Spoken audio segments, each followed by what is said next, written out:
Forget the fairy tale about heroes, because what if the real headline hides something far more disturbing? Buried truths protect influence, while a relentless whisper refuses to disappear quietly. Because right now, the name that once represented hope has suddenly become the center of a storm everyone feels is far too loud to ignore and far too calculated to be accidental. Heartbreak as the showbiz elite dump the Sussexes. But is it really a charity project? The wounded veterans reportedly financed their own flights, covered their own hotel rooms, and even purchased some of their own equipment, while the biggest high-profile names connected to the event were reportedly surrounded by private travel, lavish arrangements, and luxurious five-star accommodation. And that's before reaching the figure some reports claim was never supposed to receive this much public attention. Suddenly, the entire narrative starts falling apart. Because everyone wonders, how does a story beginning with sacrifice slowly transform into something that feels completely unequal? How does a platform created for honoring wounded warriors unexpectedly spark questions about who is truly benefiting behind the scenes? It never happens overnight. Everything builds quietly, piece by piece, detail after careful lasting detail, until suddenly people stop applauding and start demanding answers. I think a lot of veterans actually are devastated. The reality is, if you go deeper into Invictus, a lot of veterans are actually more upset, asking where all the money actually goes. Everything begins with one explosive petition, because that's exactly what's placing Prince Harry under relentless, intense scrutiny right now. The petition is reportedly gaining serious momentum with one unmistakable demand. Remove Prince Harry from the Invictus Games, not reorganize the entire organization, not launch another internal review. Invictus Games, it's great. It does all this. And then, you start looking into it and you're like, hey, what the heck is going on here? Those 535 competitors had to pay their own way. They had to pay their own housing for the games. They had to pay for their own equipment.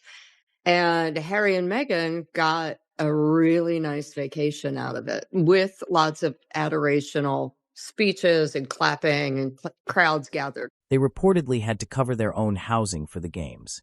They reportedly paid for their own equipment. Meanwhile, Prince Harry and Meghan appeared to enjoy what critics describe as a lavish getaway, complete with glowing speeches, endless applause, and cheering crowds rolling out the welcome. At the very same time, according to reports citing a source allegedly connected to Invictus, the royal family has reportedly reached a major final decision regarding next month's Birmingham launch. Reports suggest no senior royals are expected to attend. Not King Charles III. Scandal involving Prince Harry and his last remaining genuine charity project, the Invictus Games. But is it really a charity project? The charity initiative, once celebrated as Prince Harry's greatest achievement and widely praised as one of his finest accomplishments, now appears to be facing relentless pressure from every direction. So, what's really driving all this controversy? Critics point straight at the financial reports, arguing the numbers raise even more troubling questions than anyone ever expected. Because numbers don't lie, but they certainly can mislead. And when they leave people confused, they start digging. And once they start digging, they never stop at the surface. That will be the beginning of the end for Meghan as a public figure, because this is a man that she's about. An inspiring mission with a powerful purpose.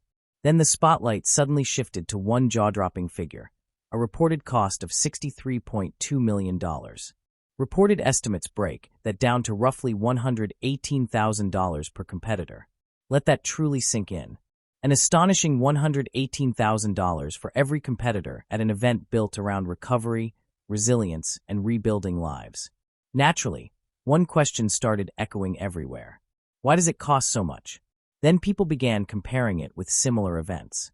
The Warrior Games in the United States, which also supports wounded service members through athletic competition, reportedly operates on roughly $2 million annually.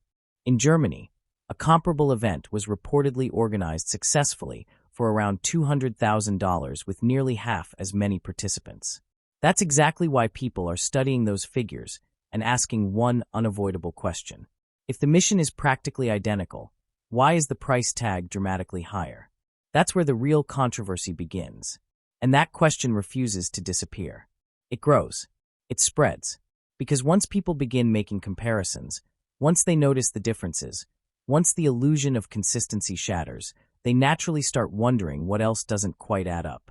Officials reportedly contributed approximately $15 million from the Canadian federal government and another $15 million from British Columbia. That's substantial public money, government backing, and enormous sums moving through systems most people will never fully understand. And when the financial trail becomes complicated, when it stops looking straightforward, when it begins winding through corporations and licensing structures, suspicion quietly enters the picture. Never loudly, never dramatically, just enough to make people stop and think. And that's the dangerous thing about hesitation. It lingers. Eventually, it transforms into doubt. And doubt changes everything. Because this is no longer only about an event. It's no longer only about image. It's about long-term trust. Right now, that trust appears to be under pressure from every direction, with more questions emerging than answers.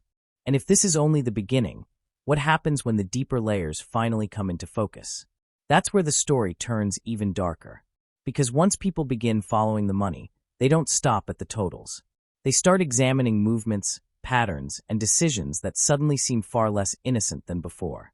Reports reportedly describe how funds are allocated, how grants are reduced, while income appears to rise at exactly the same time. That contrast becomes sharper, almost impossible to ignore. Because when support for veterans reportedly declines while reserves increase and executive positions continue expanding, people don't see balance, they see imbalance. And inside a charity, imbalance doesn't just create suspicion, it accelerates it. Then another layer is added to this already complicated picture. Legal fees reportedly soaring within a single year without a clear explanation. A for-profit company reportedly receiving funds with very little detail about its actual purpose. Even conflicting registration numbers appearing in official filings. Small details, perhaps. Yet when enough small details begin stacking together, they stop looking small. They begin forming a pattern. And patterns are exactly what transform ordinary curiosity into relentless public scrutiny. Then comes the argument that sounds convincing on paper. Claims that 92% of funds go toward charitable activities. It sounds impressive, polished, and reassuring, until the definition changes because charitable activities don't necessarily mean direct help for veterans. They also include operating the games themselves, covering venues, production, travel, logistics, and suddenly one unavoidable question remains. How much of that money is actually reaching the veterans it was always meant to support? And how much is simply keeping the entire machine running around them? That's the question splitting opinions straight down the middle. On one side, supporters insist the games inspire, uplift, and shine a spotlight on wounded service members. On the other, critics question whether inspiration alone can truly justify spending on this scale. Right in the middle of that divide sits silence from the key figures, and somehow that silence only makes everything even louder. Because while this controversy unfolds, another narrative quietly pours fuel onto the fire. The image of luxury, private jets, upscale accommodations, designer wardrobes. Whether every single detail is completely accurate almost stops mattering because public perception has already settled in. And perception, especially during difficult economic times, carries enormous power. When families are struggling, when taxpayers are watching every pound and every dollar being spent, even the appearance of extravagance surrounding a charity becomes explosive. Then comes the sponsorship question. Once viewed as rock solid, now looking increasingly uncertain. Major names stepping away, contracts reportedly disappearing, fewer corporate partners stepping forward. That doesn't escape attention, because companies rarely walk away without a reason. And when they do, people keep asking the very same uncomfortable question. What changed? At the same time, government funding reportedly continues flowing, with millions still committed despite financial pressures elsewhere. That's exactly where frustration reaches its highest point, because many observers believe public money is now filling the gaps that private confidence no longer wants to support. And that's no longer just a financial problem, it's a reputational one. But perhaps the most unsettling part isn't the numbers, the sponsors, or even today's headlines. It's the growing feeling that the focus has quietly shifted.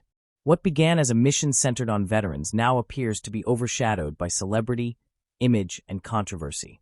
A slow transformation nobody officially announced, yet almost everyone seems to notice. As that pressure continues building, another question quietly emerges behind closed doors. one that few seem willing to answer publicly. Can this situation still be repaired, or has it already crossed the point of no return? Because the petition continues gaining momentum. The scrutiny isn't fading. The doubts keep multiplying.